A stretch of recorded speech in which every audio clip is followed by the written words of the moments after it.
Boxing update, number 1 contender sa WBO lightweight belt ni Keyshawn the Businessman Davis na si Raymond Moratalla, may kartadang 22 wins, no losses, no draw with 17 knockouts, ay may paparating po na laban ngayong linggo, co-main event sa bakbakang Emmanuel Baquero Navarrete kontra sa ating pambato na si Charlie Suarez. Kanya pong makakasagupa si Zaur Abdullayev, may kartadang 20 wins, 1 loss with 12 knockouts, nagaganapin sa Pechanga Arena sa San Diego. Paglalabanan po nila ang interim IBF lightweight belt. Ang mananalo po sa kanilang sagupaan ay automatic pong magiging mandatory para sa titulong IBF lightweight belt ni Vasily Lomachenko. Ayon po kay Moratalla, isang dream fight po ang laban kontra kay Lomachenko. Mas interesado daw siyang labanan si Loma kaysa kay Keyshawn Davis.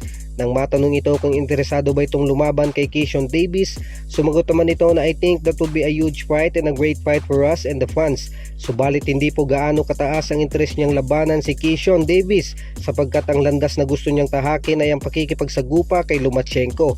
Dalawang bagay lang po ang nakikita ko dito mga kaibigan. Either takot siyang labanan si Keyshawn Davis dahil baka hindi niya kayanin si Keyshawn. Dahil kung matatandaan mga kaibigan, galing po sa dalawang impresibong panalo si Keyshawn Davis kontra kay Gustavo Lemos via knockout sa second round at ang pag-agaw sa titulo ni Denis Berinchyk sa pamamagitan ng 4th round technical knockout.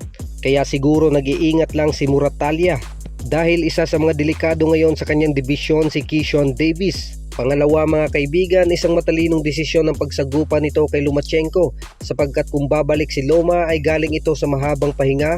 Kaya siguro nakikita ni Moratalla na mas madali ang laban kay Lomachenko kaysa kay Keyshawn Davis. Subalit mahihirapan pa rin dito si Moratalla mga kaibigan dahil kampiyon po itong si Lomachenko at kilalang magaling na boksingero at dating pound for pound. Kaya siguro ito ang pipiliin nilang landas dahil naniniwala silang tatalunin nila si Loma at magbibigay ito ng magandang credit sa kanyang karera. Wika ni Moratalla, I'm focused on Saturday and hopefully I can get a win on Saturday and Lomachenko next. That's why I'm really looking forward to with a win on Saturday.